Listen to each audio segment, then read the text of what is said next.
Um, but okay, so now we're going to start adding some stuff here. Now we've got our room shape down. We're going to go into top plan, and we're going to go over here to design layer.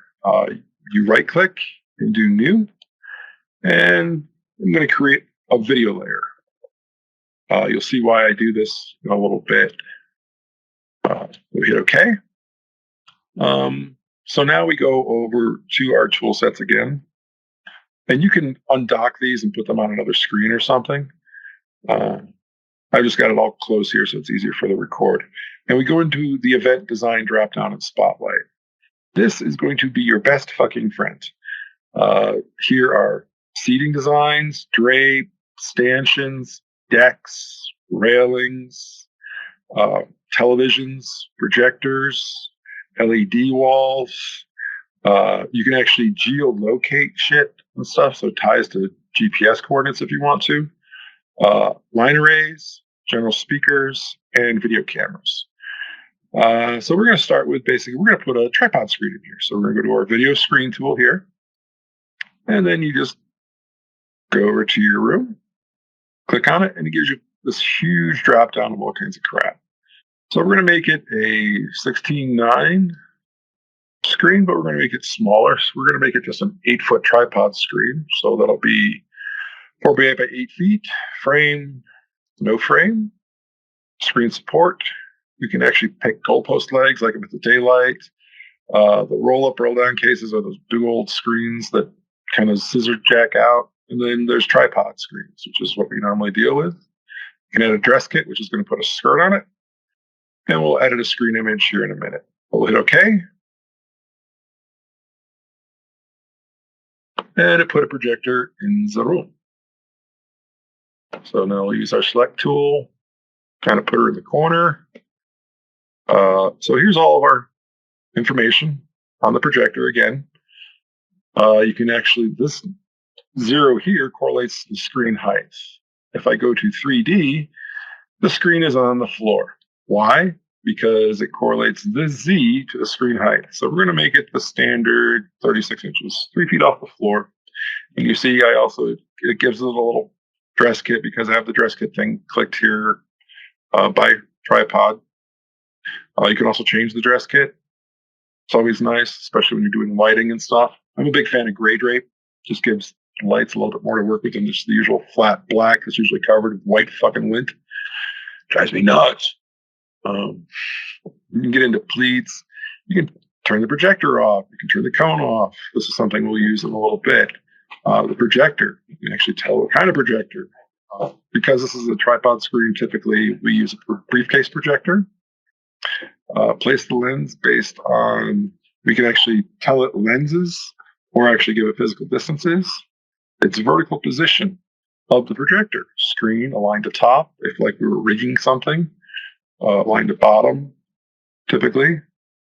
Stand is your friend. So if you start moving that projector around, does it change the lenses for you, or do you have to know that stuff? You tell it the lens. And I'll show you here in a second. Okay. First, we're going to put it onto a stand. You have all these different AV cards.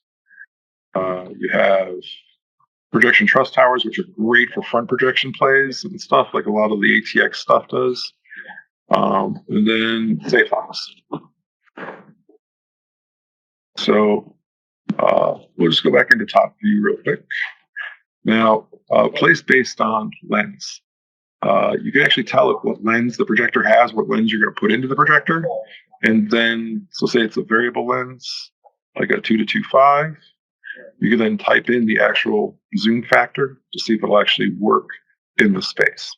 So it's like, we have at ATX those 2.8s to 4.7s. You can then draw a room based on the trusses and see if you can get it to zoom in to where it matches the positions you need it to. Like most tripod screens are just using generic 0.6s, 0.7s. And so then you just throw 0.7 on it and stuff. To varying the lens distance is like if you're setting up for projection trusses with screens long distances. It'll actually let you calculate the lenses you'll need for that shoot. Does that make sense? And so it helps you just order the proper lensing, basically, beforehand. by envisioning, okay, I know that this truss is on this line according to the architect's renderings. It's got these points here and these points here, so I can hang a screen here. If I put the projector here, I know I'm going to need this lens for this distance here. This is what this helps you determine, is what lens you need and how far it's going to be. What other options do you have under place based on, where it says lens? Distance. Oh, so you just do distance after that. Yeah, you just tell it you're going to put it here, and then you figure out. I think it calculates the zoom factor for you. Interesting. Okay. Yeah. So if you put in projection distance, and you've got only 10 feet from the screen to the lens, then you're going to need a 1.25 lens to accomplish that with an 8-foot screen. Typically, I just do lens and then just grab the lens because most of them are standard lenses, especially the briefcase ones. To put an image on the screen, okay? This is how I watermark my drawings subtly. To be able to change this picture here, we have to go up into the resource manager, which is how we add things. So to do that, we go up to Window, Palettes, and then Resource Manager. And it just gives me this bar here that I can just hover over. What I'm going to do is this right here allows us to look at the different files we have open. Right now, I've only got Lee's lesson open. If I had other libraries open or other drawings open, you could actually then click on them and access the stuff that you've allocated to it already. Because this is a new file, there's nothing allocated to it, so we're going to put something in here. But first, we want to make sure we're going to the right drawing file. So we selected Lee's lesson is the Vectorworks file. Then we go to New Resource. We're going to add a texture. I don't know why, but the screens use textures. We're going to create it. Go to here to Color, and we just put an image in. Import an image file. And then I've got a bunch of different slates already drawn out in 1920 by 1080 pixels. These are company logos for AVMS. And then you can go in here, you can go and screw around with the image. You can flip it around if you want. And there's a little basic Photoshop, you think, but not much. So now we've made it a texture. We hit OK. Now it's been added to the library. You see here, texture 1. But now we go here, we've selected the screen. Scroll down again, edit screen image. And then screen image here, we click on this, pick texture 1, hit select. This image isn't quite perfect, so I always have to shift it down 10%. Hit OK. And now there's the company's logo on the drawing. You put in your, if you're a freelancer, you can put in your own drawing, but ideally, you endear your work to the client better by throwing in their company logo or their events logos on those screens. And they're like, oh, wow, there's my logo. That's so cool. So let's see here. We got our screen in. Let's put a deck in. I'm going to put a little small stage here in the middle. Now, remember, we centered that first box 200. So ideally, this 0 should be the center of the room as well. Okay, so what we're going to do here is go back over to our event designs here in the lower left-hand corner and hit the stage deck tool in the top line. Then we're going to click on here. And this gives us a box of stage decks. Now, a couple of things you got to remember. Most stage decks in most hotels unfold into 6 feet by 8 feet. So you've got to create some kind of rectangle that's got measurements that are basically multiplicatives of 6 feet by 8 feet. I know it's a little extra math, but for very simple shits and giggles, we're just going to put a 6-foot deck in here. We can actually pick the different structures. We want legs, braced, folding, deck only, border, simple. I usually just make it border because it just makes it one black thing. And for fun, I'm just going to show you we can actually add railings. So we'll put a railing on the back. And we'll render it. Okay, so this is a very standard stage deck that you'd find in most hotels, 8 feet by 6 feet deep. Here's the dead center of it. So this is a fun little trick. You can actually take from one of these center points and then drag it over to your center. And so now this deck is centered to the left and right of the rooms. That's why, once again, we draw the 30-foot box, we zero it out up here, and lock it, because now ideally everything we make in this room should be symmetrical. We're going to pull it off the wall a little bit and put it back in the right spot. And as you're grabbing and moving things, you can actually roll her in as you've clicked on it and make it even more precise. And, just to double check. Yay. There's a deck with a railing. Oh, I only made it 2 inches tall. We'll make it 16 inches. But, you can do legs, folding. This is basically the mechanisms that are in the hotels. But all these extra things just add polygons that you have to render in the future. And if you're doing a big deck, it actually will put like 8 legs per 4x8 deck or whatever module you tell it. Then it just sucks up rendering time and stuff. And you want to be able to use that for other models rather than, it should be really just a basic fucking cube. I'm going to take the back rail off. And then put a piece of drape on the back. Actually, no, I want to first move this deck to a different layer.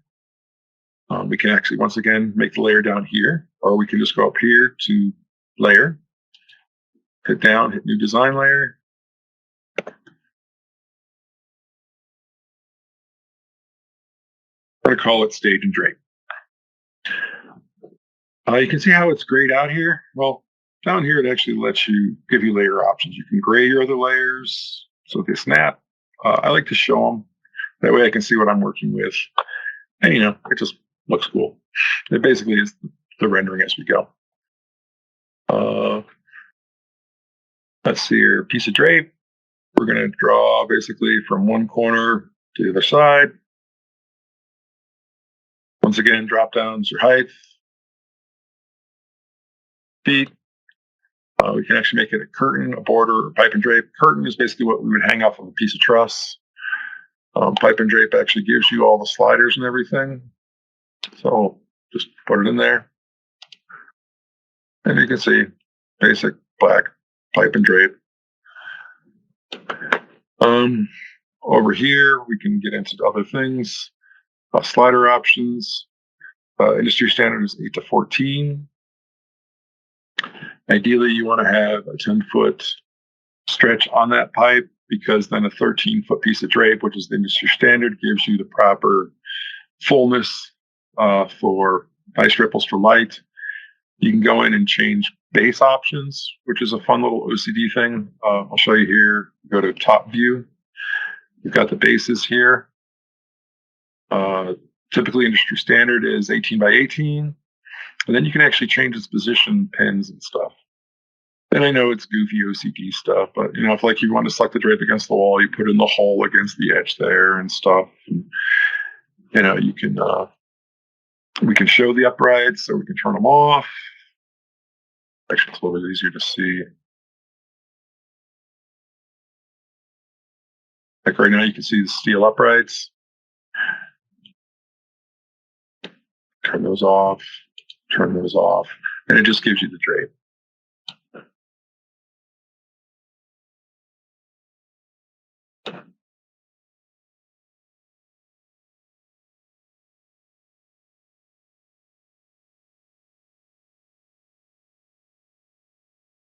I don't know what the hell I did there. But once again, we'll just Control Z a couple times.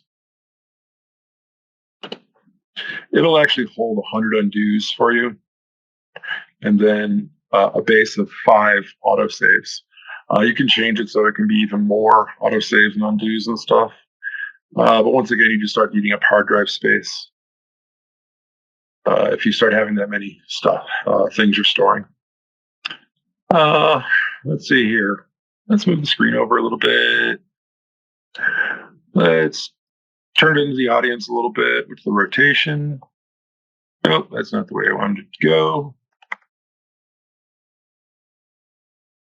Once again, you just kind of keep playing with the angles and stuff. It's a nice time suck just sitting here designing. The drape on, I like the black. So then we go into the drape. You go into 3D options on the drape. You can actually change the color of the drape and pick the actual color. You've got drape line and then hardware. This is where you can actually change your pipe and drape colors as well to match whatever you're hanging. Seeing we're going from silver pipes to silver drape, we'll just leave them as is. And now we've got gray drape with a gray skirt. And it's a little bit more visually appealing and a little bit brighter to the eyes than the black. Sometimes you just get a little sucked in and sleepy with the black.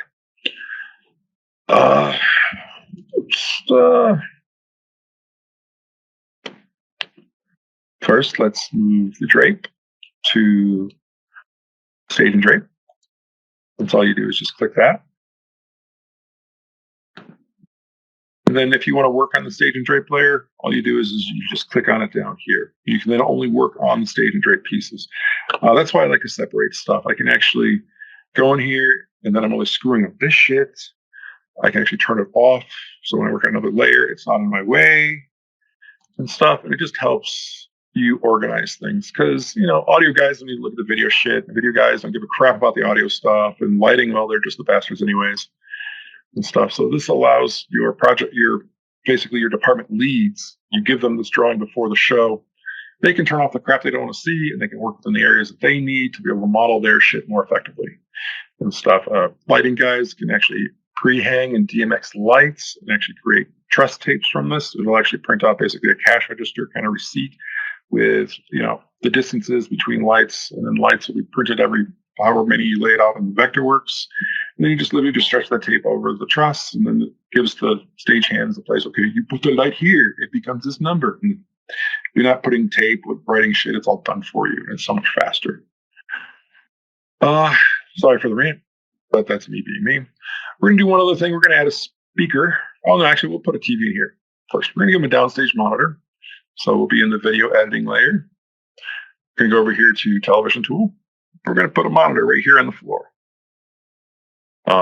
This is fun because we can pick different aspect ratios, what kind of TV, if you want to go back to an old CRT back in the day. And then we can put down any size, and they've got all the way up to 103 inch. Typically, industry standard now, most of your confidence monitors and breakout rooms are going to be anywhere from 42 to 55 inches. And so you would then pick 55 widescreen confidence. And so what that does is gives us a fun little screen below the floor. I don't know why it's been doing this lately, but it always puts the TVs below the floor. So you got to change the Z to 0, and then it puts it right on the floor. And there's your little normal confidence monitor. We'll spin it around so it's facing the stage. We'll change the screen image so we watermark it with our work. This is sometimes where I'll put my logo is on a confidence screen. But you want to always put the audiovisual company's logo up on the big screens, stroke their ego. And then you always want to mark your shit. I mean, I always put a little text box down here as well, by AVMS and Lee Sewell 2023 or whatever. Because you want to market yourself along with the company. Because people will call you directly.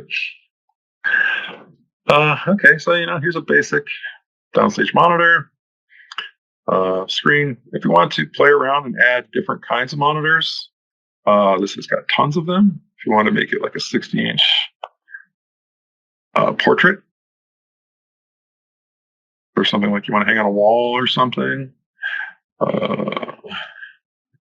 the 60-inch pedestal is the base plate. And then if you want to make it a regular screen stand like we normally do for breakout rooms, here's adjustable stand. You can adjust the height from edge of the screen. So then, so if I make this, so that's how we would normally make a regular our delay screen as well. Okay.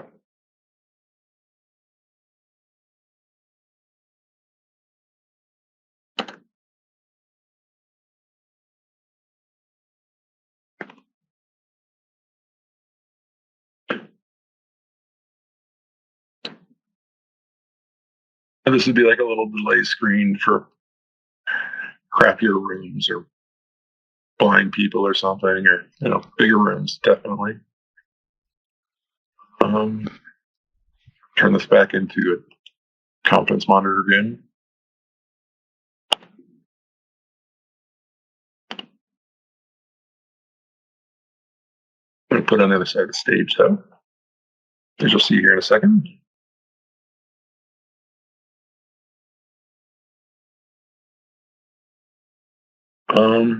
Okay, so we've got projector, delay screen. We need a speaker in here. So for fun, we're going to just make another layer. It's just organization in OCD.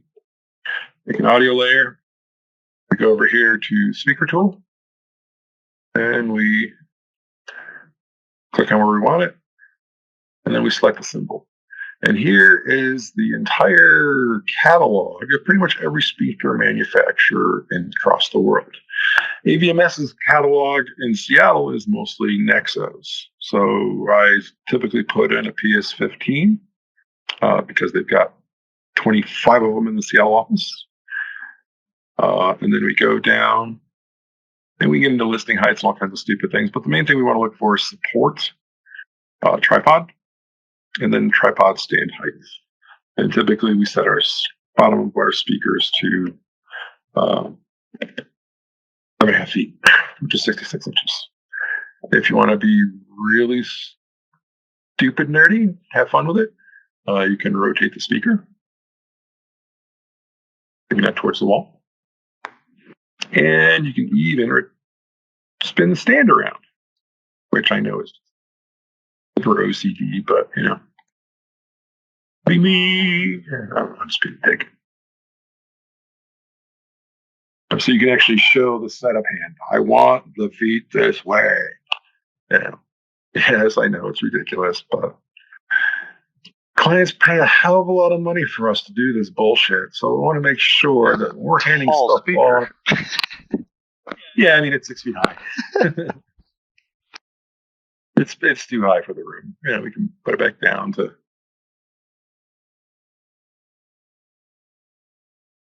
Okay, you're probably wondering why I only did half the room. This is how I am so goddamn fast in this. What I do is I can then select things, and this little thing here called mirror is fantastic. So I've selected the speaker, go to my center of my room, and it just mirrored what I put on the other side. If we go to video, same thing. Select everything using the shift key. Control is not the multiple select in Vectorworks because they're assholes. But once again, mirror is your friend. So all you're really doing is drawing half the room because 99% of the time you're doing something symmetrical. Ideally, it's 80% of the time it's going to be the stupid ass 2-screen thing. But as you get into more blends and everything and curves, you can have more fun with it. But this is going to be 80% of your bread and butter is being able to create the diagram that's going to be handed off to the stage hands and to the house floor babies to then make this room, because this is what the sales guy just sold to the client for $15,000 for 5 days. The client walks in and sees something different. Guess what the client's going to do? They're going to bitch. But by giving this and putting this into the fucking stage hands, fat little hands, they know this is what we sold to them. This is where this needs to be exactly. And anything that's outside of it, we get to yell at them, make them do push-ups. Very true. So that's the audio-visual side for basic breakout room. This is all great. Any questions? Yes, my biggest question is, this is great, but where's front of house going to live? Well, front of house typically will be in the back of the room. So normally I would do something. Typically front of house, I need to get rid of this damn pipe. It's driving me nuts. represent with just a simple What is this circle in the 30 middle? inch. Is that a pipe or is that like a cylinder in the cornet room? It's a column. It's a column. It's a column. Okay. Yeah, it's the room right on the other side of my wall here. So I have to go measure those all out still because they're so off. I got the ballroom done the other day. Okay, so what we did is I just basically make a table out of making a basic rectangle. The table, our table standard dimensions are 8 feet or 96 inches by 30 inches deep. Is your standard AV table. We extrude it to 30 inches high. It's your standard table. And then I'll just make it solid black. And so then I can go in here, and if I go into print,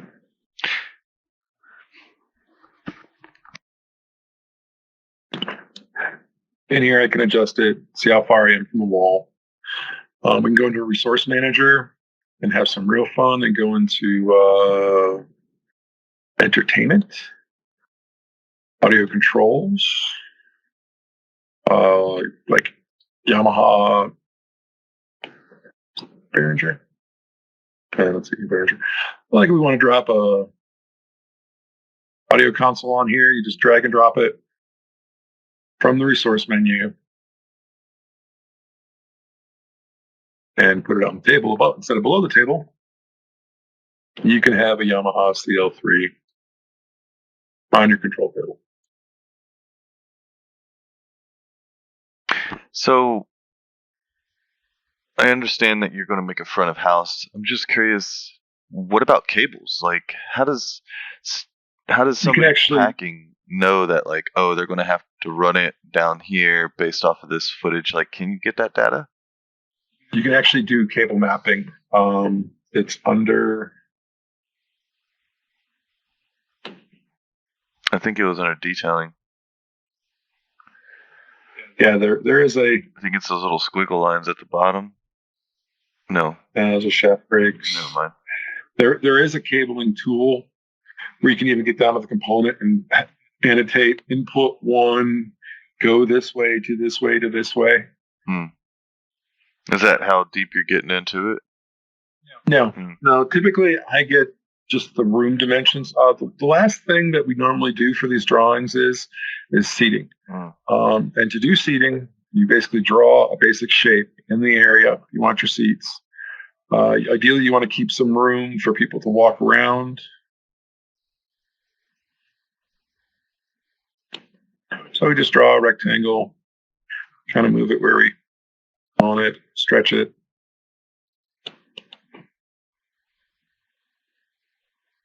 And then we go into event design. And now that you've got the shape, you can make a polygon and cut out aisles and everything, but just for quick shits and giggles, we make a very simple rectangle, go into seating, click on it. It takes a couple times. And what this is doing is actually gives you the position. You see this arrow at the very top up here? This is going to be the orientation of the way that people look. So you want to get it spun around looking at the stage, ideally as straight as possible, because it'll make your seats straight as possible. If you're doing like side areas and stuff, you can actually have it angle the seats, but 9 times out of 10, these idiot setup people can't get it right the first time. So I kind of keep it. What this is currently set up for is for classroom, but to change it, you just click on the symbol, or you can add a symbol. Click here, and it puts you into the seating chart or seating options. So you can have chairs, blank tables with no chairs, rounds, classroom style tables, and then dining tables stuff. So for this one, we're just going to make it, because it's a breakout room, just event chairs. We select the chair. Because of COVID, I always put in 6 inches between each chair. Normally, or before COVID, or during COVID, it was like 24 inches between each chair. But for just shits and giggles, it's just 6 inches because it's a little more comfortable. You want to have at least 2 feet in between the rows. Here, you can also have fun with offsetting them. So it creates, you're looking between people's shoulders and stuff. And you just hit OK. And it drops in your chairs. It'll tell you right over here the number of chairs you have in it as well. So if you know you need to put 35 chairs in this room, you can then make these basic polygons and it'll tell you how much you've got. And so that is a generic breakout room. Ta-da! Ta-da!